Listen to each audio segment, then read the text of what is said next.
Welcome to the Slop Temple. We pray this video helps. In this video, I will explain how to play Geometry Dash on a calculator. While the idea sounds intriguing, it's important to understand the significant limitations. Standard graphing calculators are simply not built for the demanding graphics and fast-paced action of Geometry Dash.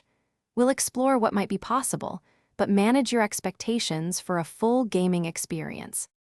The core challenge lies in the hardware.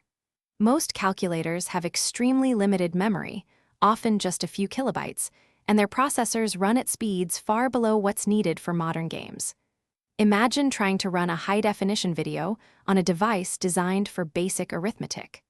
The low-resolution screens and simple button inputs also make complex gaming nearly impossible. While a direct port is unlikely, some advanced graphing calculators, like certain TI or Casio models, can run user-created programs. You might find very basic, fan-made interpretations of Geometry Dash, but these will be extremely simplified. Another route involves using calculator emulators on a computer, which allows for more experimentation, but still within the calculator's simulated limits.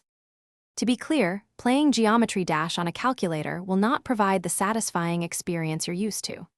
Expect incredibly slow performance, with frame rates likely in the single digits and graphics reduced to simple, blocky shapes. For a truly enjoyable and playable version of Geometry Dash, your best bet remains a dedicated gaming device, smartphone, or personal computer. Thanks for watching. Consider subscribing if we helped you.